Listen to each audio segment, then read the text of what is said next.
This episode, along with hundreds of others from Calaroga Shark Media, is available without commercials. Just look for the banner on your Apple Podcast app to subscribe and try it free for a month. Calaroga Shark Media.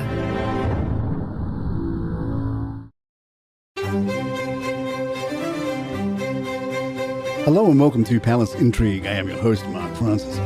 Is Harry planning on visiting the family this summer?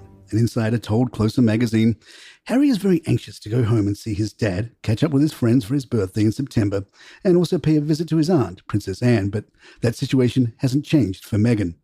She's respectful that Harry has to go back to his home for practical and emotional reasons, but that doesn't mean she's going to go with him. The source added, she's got way too much on her plate with the brand and her new cooking show, as well as looking after the kids. The last thing she needs is the stress of going back to the UK, where she fears she'd be heckled again in public, which she finds incredibly painful.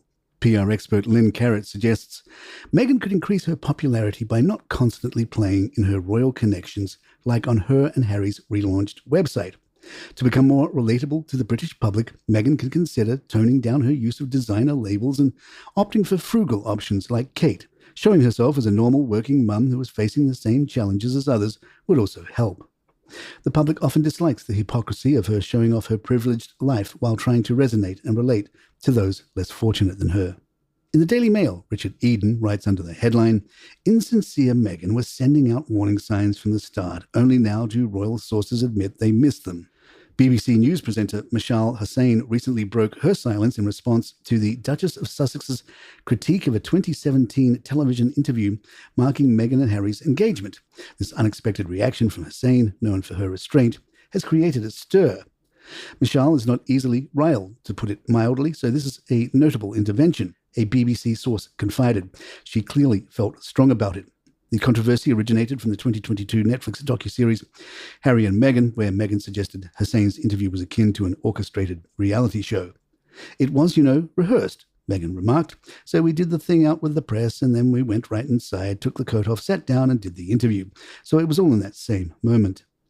A senior royal source revealed that Meghan had complained about Hussain's lack of empathy and warmth during the interview. Meghan reportedly would have preferred Oprah Winfrey, a fellow American, to conduct the interview. In the August edition of Saga magazine, Hussain expressed her astonishment at Meghan's remarks.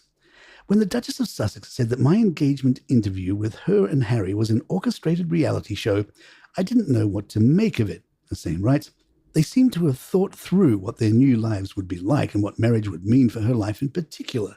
There was nothing that pointed to what would happen. It was two people who were full of joy in each other and life.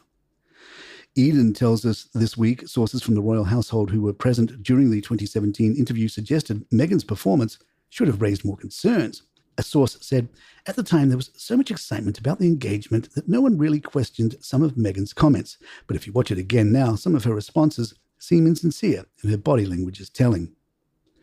In 2017, Meghan claimed ignorance about Harry and the royal family, saying, because I'm from the States, you don't grow up with the same understanding of the royal family. I didn't know much about him, yet it later emerged that Meghan had a long-standing interest in the royal family, including a visit to Buckingham Palace at age 15 with her friend Nanaki Pretty. Pretty commented, I'm not shocked at all. It's like she has been planning this all her life. Meghan gets exactly what she wants, and Harry has fallen for her play. She was always fascinated by the royal family. She wants to be Princess Diana 2.0. She will play her role ably, but my advice to him is to tread cautiously.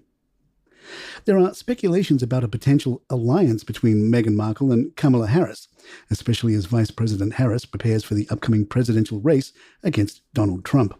Meghan, known for her support of the Democratic Party, might endorse Harris. Meghan expressed her excitement about Harris' candidacy in a 2020 conversation with Gloria Steinem, saying, I'm so excited to see that kind of representation. For me, being biracial growing up, whether it was a doll or a person in office, you need to see someone who looks like you in some capacity.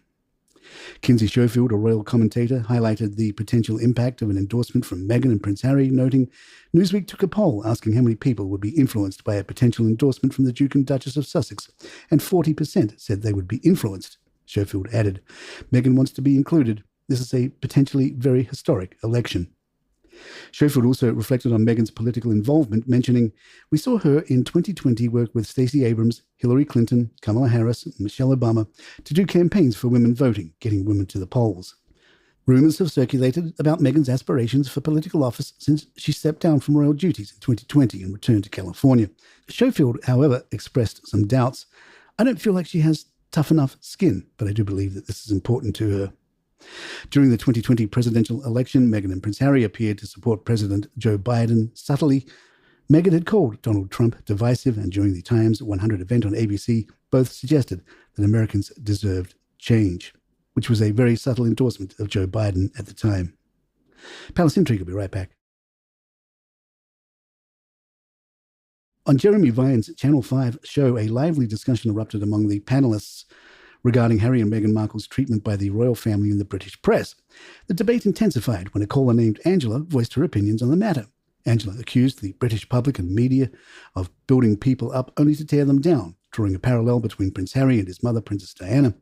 "That's precisely what they've done with Harry," she asserted. Expressing her frustration, she claimed that the media ganged up on Harry like they did with Diana and supported Harry's criticisms of the press.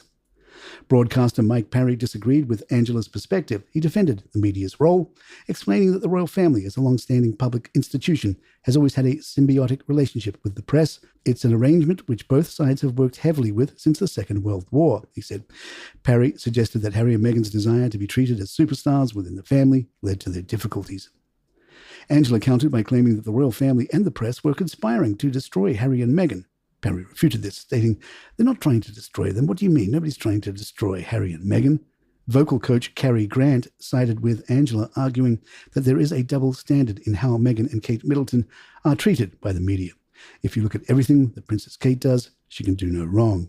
Meghan can do no right, even if she does exactly the same thing."